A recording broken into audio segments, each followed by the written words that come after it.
Let's talk about sin. Yeah. It's not exactly a big topic at gatherings, but let's talk about sin. Let's talk about what sin is. Rather than make you guess, here's my definition of sin. Sin is a cultural construct created by people in power to keep other people in line doing what they want to do. There's no such thing as a universal sin. I mean, even if you take murder, murder is only a sin if you're murdering the wrong people in the wrong way. Right?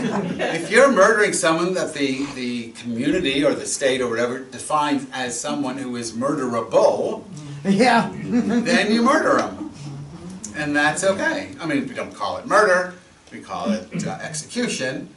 This morning, President Trump announced that they didn't kill al-Baghdadi, but he blew himself up. He didn't do it voluntarily. He did it because he didn't want to get captured. But we don't call that murder. That's just war. So my suggestion is that every sin is like that. So take, for example, Judaism. Judaism has innumerable sins simply defined as violating its innumerable laws. So in Judaism, it's a sin to have a bacon cheeseburger. Right? Now, you may have had 2 for breakfast, for all I know. But you probably left the, you had faux meat or something, I don't know. It was a veggie burger with cheese, and that's not a sin. That's just a bad taste. And that's coming from a vegetarian, but okay. So, Judaism defines eating pork as a sin. But if you're not a Jew or a Muslim, it's not a sin. Mixing milk and meat in Judaism is a sin. But if you're a Muslim, it's not a sin. If you're an atheist or unaffiliated with any tradition, it's not a sin. Judaism says that men and women should not dress similarly. Now, from what we know, back when they made that law, both men and women wore the same outfits. The only difference was I don't even know what you call it, sort of it's not the trim, but the design, the pattern on the bottom was different in men's and women's. That was a sin. But outside of Judaism, it's not a sin. I mean, there's 613 commandments. We can go through a lot of them and see what's a sin, right? Eating leavened products on Passover is a sin for me, but probably not for you. You could take any religious system and identify sins within it. My mother-in-law was, I mean, she's deceased now, but when she was an adult, growing up and then as an adult, she was a Christian, a Baptist of a certain type. And she left the church because she sinned. And she sinned repeatedly because she wore pants to church. And that was a sin. So, is there a sin that isn't culturally constructed? That's the question. Is there a sin that isn't culturally constructed? So I'm going to just give you a couple minutes to admit to any sins you've committed. Time served or not, and we'll just decide if they're culturally constructed or not. But I don't. Anybody? Person in the back and witness protection? No. Okay. So, but think about it for a second. Is there a sin that isn't culturally constructed? Even if it's a sin that many cultures agree to. Yeah. How about a sin against the earth, like destroying the ecosystems? Well, it's culturally constructed. Oh, wait, so I don't know if you heard of that. So what about a sin against the earth, destroying the ecosystem? It's not a sin in Texas. Absolutely. That just popped into my head. Tennessee either. What, sorry? Tennessee either. Tennessee either, right? Now, in Judaism, theoretically, it's a sin. Yes. We have a rule called bal tashchit, which means no wanton destruction of natural resources. But that's because they live in a land that has no oil. So, no, I don't know if that's true. But there is a rule on the book. So you might make a case that exploiting the earth in that way is a sin. But even if you did, it's culturally constructed. I mean, it's a sin in Judaism maybe, but again, not a sin if you're living in a petrostate, either like Saudi Arabia or Texas or something. So even that isn't a sin universally. I don't know if there's something that people would recognize as a sin. You can't say human trafficking is a sin because in some cultures it's not. You can't say child marriage is a sin because in some cultures it's not. So, I mean, I'm hoping there's something, but I couldn't think of anything. Incest? No. Well, not in Tennessee, but...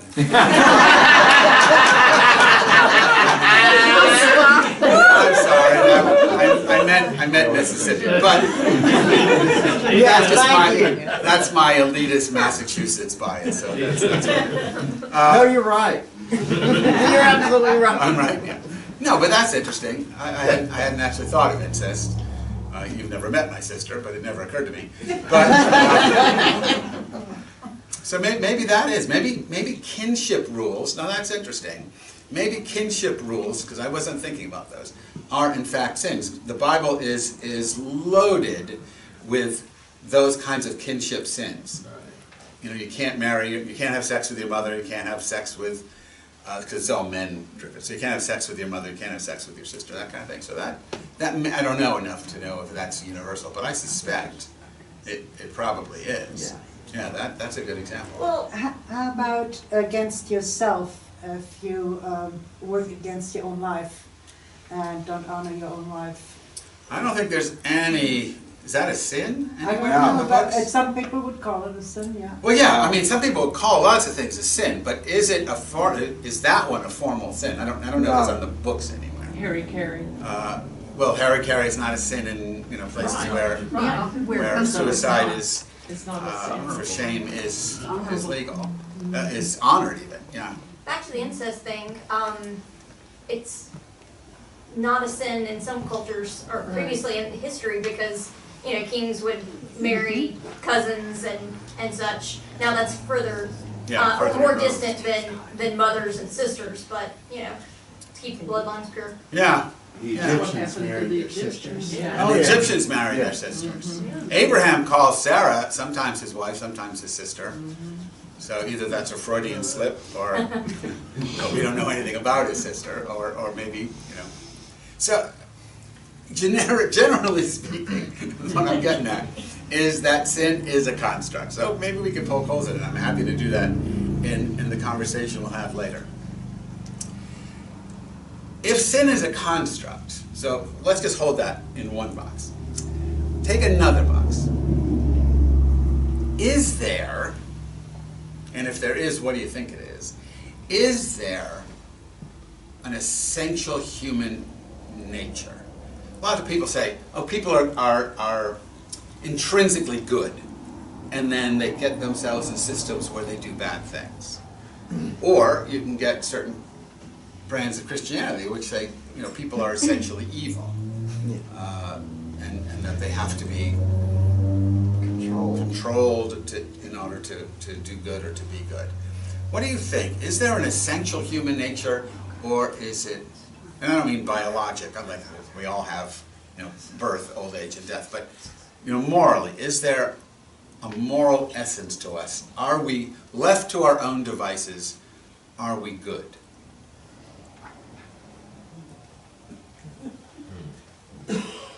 I've been doing some research on psychopathy versus empathy, people who are complete empathists, or empaths. And so there's actually brain structures that are bigger and smaller in different people.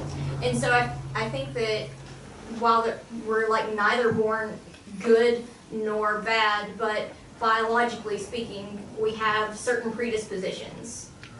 Different people have different predispositions. Right. Or abilities to empathize versus not empathize with others, which I think empathy is what makes us good. Yeah, no, I would agree with that. Does anybody hear that? I mean, it's a small difference. Anyone see the show Why We Hate? Oh, yeah. So, well, the first episode, what's it on? If anyone, you should check this out. It's a very good Discovery, documentary. It's I Discovery Channel, right? It's a very, very fine documentary. The first one, they asked the question, why we hate? And they said, well, before we talk about why people hate, let's see if our earliest non-human ancestors hate. And they talk about the two animals that are the closest to us. This is how correct me if I get it wrong. Bonobos and chimps. And they show this one, I don't even know what country it is. Remember where they're separated by a river.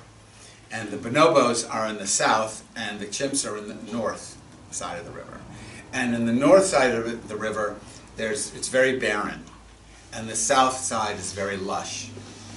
And on the north side, the chimps evolved into being highly predatory and violent. And it's all about maintaining your territory and keeping strange chimps out.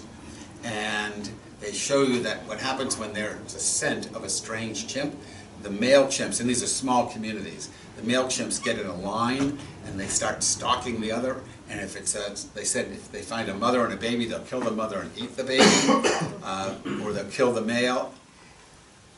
It's just in their DNA. They're defending their territory. I mean, it's not you can't call it evil, really, because there's not enough food. So it's scarcity of resources. They're defending what few resources they have from alien chimps coming in from outside outside the community. So it's just an act of survival. In the South, where it's lush and fertile, one other thing, the chimps are a patriarchal society. Yeah. In the South, where it's lush and fertile, it's a matriarchal society. And they don't do any of that. In fact, they welcome bonobos, visiting from other bonobo countries now. There's a thriving bonobo tourism or something. But because there's no scarcity, they evolved in a very different way. They evolved to be loving and compassionate. The implication, am I on track with the show as you remember? The implication of the series, or the first episode of the series, is that a lot of this is predetermined, or is determined by this whole scarcity, abundance, thank you, my mind is just gone here, scarcity, abundance dichotomy. If you live in scarcity, you tend to act more aggressively and maybe even create patriarchy. If you live with abundance, you act more compassionately and perhaps with matriarchal societal construct. Okay, so that's, the chimps and the bonobos didn't think about this, right? This just happened. And we share 98% of their DNA. The 2% where we differ from the chimp is the place where we can tell ourselves in the midst of abundance that there's not enough. We create scarcity as a philosophical stance. Not that we know we're doing it, but in the face of abundance, we do that. There's enough food to feed everyone on the planet. Mm-hmm. Not the American diet. Right? I mean, McDonald's can only make so many burgers. But there's enough food to feed everyone on the planet, a healthy diet. The only reason there's famine famine can be caused by nature, but the only reason people are starving in certain places is because their governments want them to starve. Right? We send aid, and the government keeps the aid because the people who are starving are the people the government doesn't like. So they let them starve. It's political, not environmental. That's unique to us. We can convince ourselves of scarcity and danger even, I'll come to that in a sec, where none really exists. And by danger, I'm thinking of what you said a second ago, survival. That our survival is, our very survival is at risk, when in fact it isn't. So, for example, I don't know about Tullahoma, and I always pick on Murfreesboro because that's where I live and that's where I get most of my data from when I'm talking about these kinds of things. So it may be unique to Murfreesboro, but I don't think so. We are about to enter into the war on Christmas season.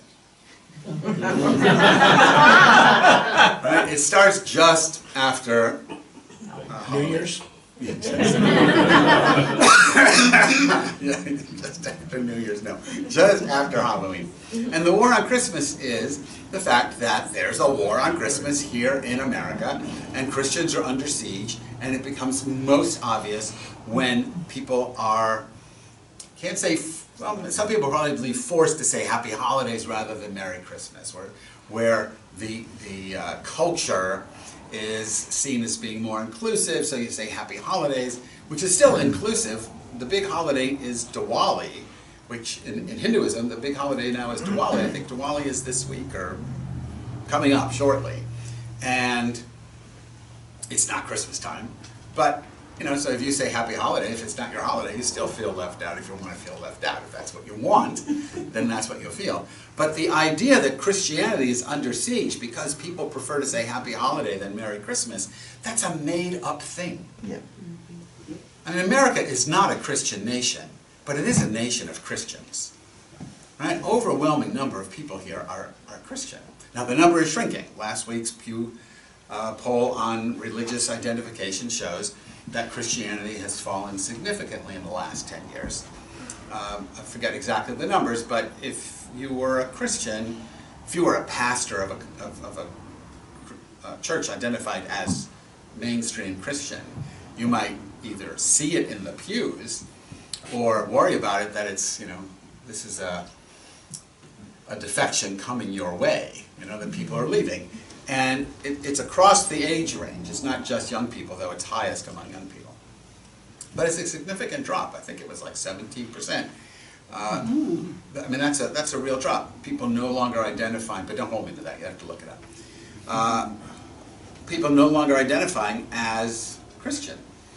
Doesn't mean they don't even, I mean, some people I know who don't identify as Christian love Jesus. It's just that they don't, what they love about Jesus is not in the church. You know what I'm saying? It's the Jesus they love and the Jesus in the church are two different Jesuses. Is it Jesuses or Jesus-I? But whatever, whatever it is, they don't see their Jesus in the church, so they stop identifying with the church. And that's partly because you might say the church has been hijacked by a certain political stance.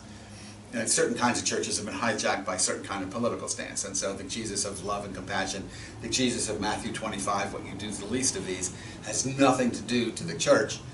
That is all about Jesus standing up against immigrants and against the poor and, you know, things like that.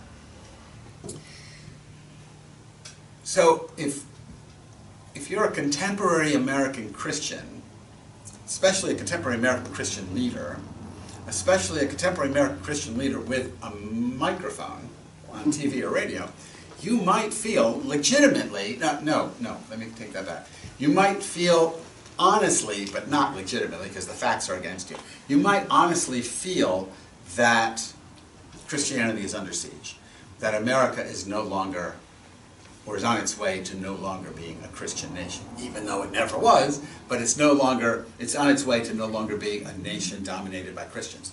It's absurd. I mean, all the immigrants that so many people worry about are Christian immigrants. Yes.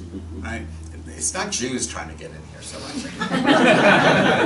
There are a few Muslims who are coming in, but it's nothing like the people who want to come in from South America. Those people are not Buddhists, right? They're Christians. Yeah, I wish they were. No, it depends on the kind of Buddhist. I don't want Buddhists from Myanmar coming, because they really are not my kind of Buddhist. So, my point is that the fear, the scarcity, is created in our minds.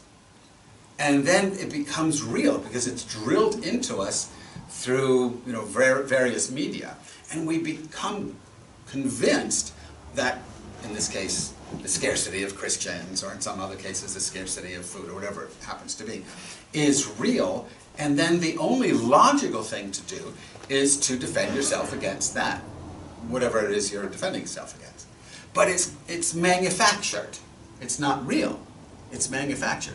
Now in Christianity, this goes way back to Jesus. Well, let's say to the Gospels. You don't know if Jesus said what Jesus is made to say in the Gospels. And I can't quote you chapter and verse, but I can maybe it's in the Beatitudes, I don't know, maybe you know. But where Jesus says, blessed are those who are persecuted for righteousness' sake. You know that line? And it must be the Beatitudes. Yes. And it's interpreted, blessed are those Christians who are persecuted. That's a sign of you being righteous, right? So, and that is even older, because Judaism has the same masochistic inversion. You know? Like, oh, if I'm being hunted and tortured and oppressed, it means God loves me. In the rabbinic literature, there's all this stuff about God testing the quality. They use a potter image that, you know, like a potter, I guess, tests a pot by tapping on it to see if it breaks before they sell it. So you're looking for the pot that won't crack under pressure, kind of thing. And so God tests the people, and if the people survive, as in Judaism in Isaiah 57 or 53, it's the suffering servant. And in Christianity, the suffering servant is Jesus. In Judaism, the suffering servant is the Jew. And the idea is we suffer because we love God, because we are God's chosen. So the more we suffer, and the more we survive, even if damaged, the more we suffer and survive, the more proof we have that God loves us. And in the tradition of Tommy Smothers, God loves us best. Right? If you remember the Smothers Brothers. I'm so old that my cultural references are like, what? now my cultural references are advertised on those horrible TV ads for Time Life collections. Time Life Smothers Brothers show collection. And I go, oh wow, I'd love to have that. But I can't afford the 5 easy payments of $12,000 each. It's just not in my budget. But when so sometimes you're old enough to get the reference and sometimes it doesn't work. But being chosen is because it's made up, right? And because the truth is people are hounded. If you believe you're chosen, you have to say, well, why are we hounded? Well, the only way you can make sense out of that is God hounds those God loves, right? So Christianity has the same crazy idea, and they got it from Jews.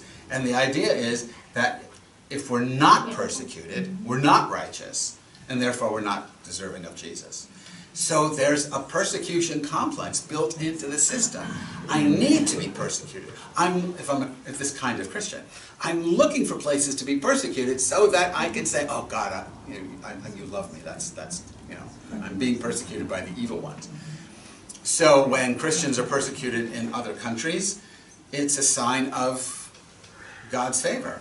Here, they're not persecuted, so they have to become persecuted in their own minds. And so if you're a Christian baker asked to bake a cake for a wedding of two gay people, that's persecution. And the government is forcing you to do it because the government is not a Christian government the way it's supposed to be. Washington be damned. And we're being persecuted. We're being forced to bake cakes we don't want to bake.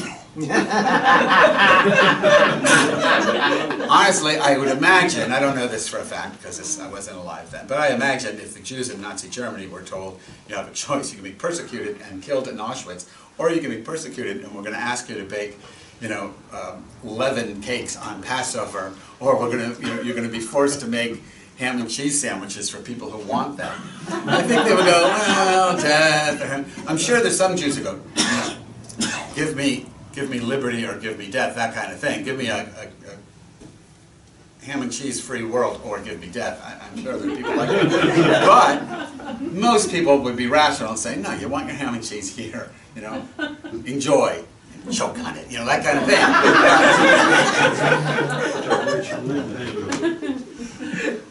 But most people aren't rational. So we're in the war on Christmas, or just about in the war on Christmas season, where you have to look, if you're this kind of Christian, you have to look for places where you're persecuted, so that you can feel righteous about yourself. This is a long arc to say it's all made up. The sins are made up, the scarcity is made up, the persecutions are made up.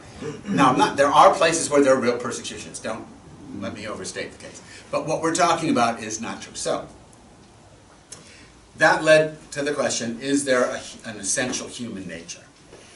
Buddhists think that humans are essentially kind. Certain Christians think that humans are essentially sinful. Jews take a neutral stance. Judaism says that human beings are born with two inclinations, one for selfishness and one for selflessness, and that you have to bind the two together.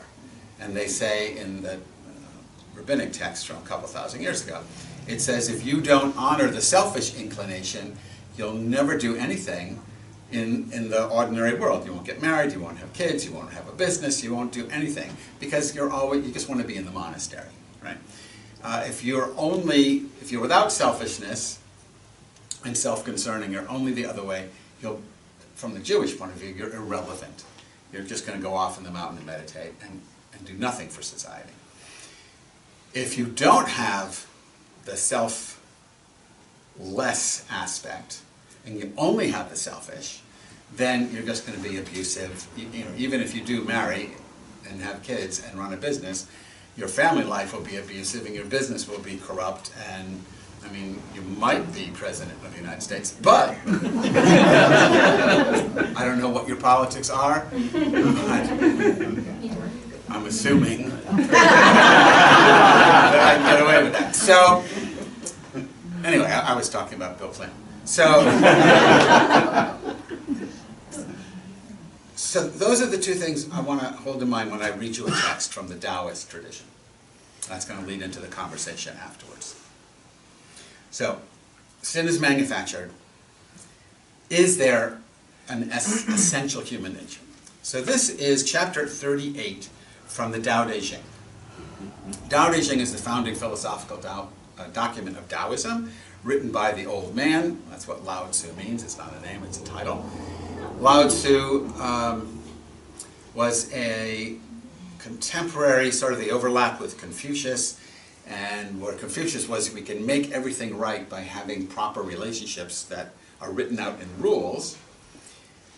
Lao Tzu said, no, there's no rules, and no one was listening to him, so he said, I'm leaving town. So he got in the back of a water buffalo, which is their equivalent of Uber, and he tried to leave the province. When he got to the border, he was stopped by a border guard who recognized him and said, I'm not letting you out until you write down your essential philosophy. So he wrote out the 81 poems of the Tao Te Ching. So this is poem 38. Okay, so listen to this.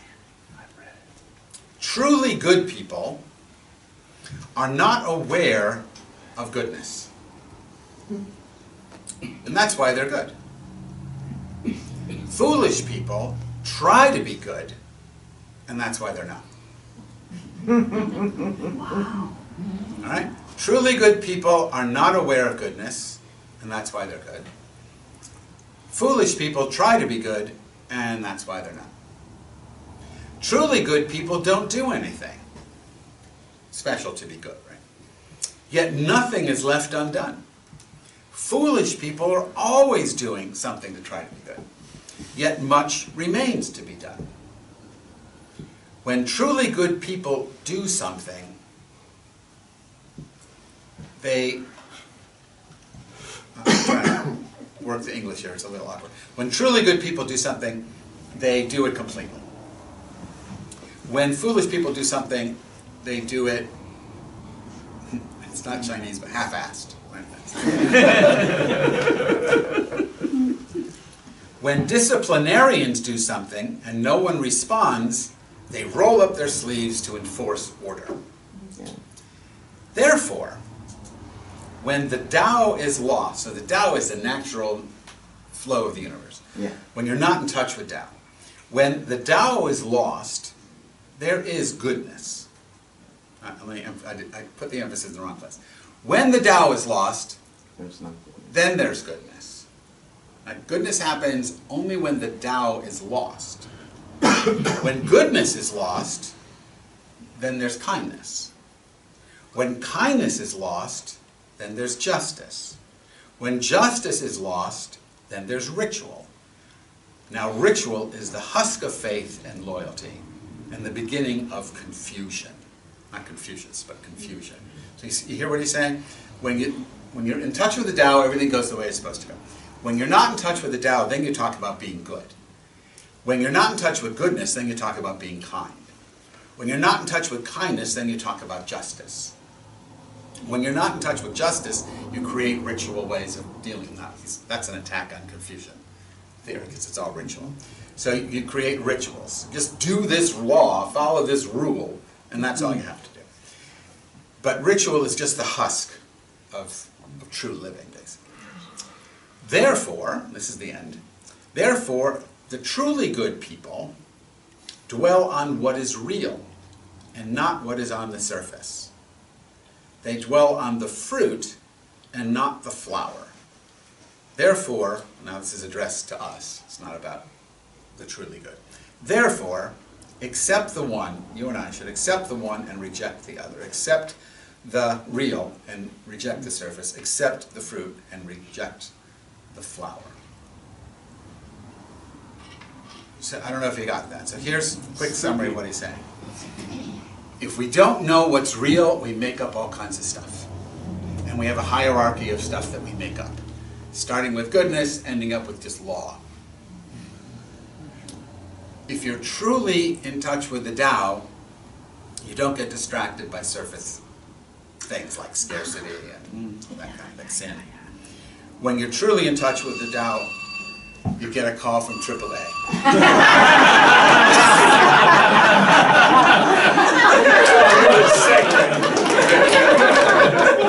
I had a button here, I just set off her phone. So when you're truly in touch with the Tao, you know it's real, you're in touch with the real, and therefore you're not distracted by surface things. You know what's the actual fruit and not the flower. I mean, it's not the flower is bad, but the flower is just the bloom and the fruit is something else. So you dine on the fruit.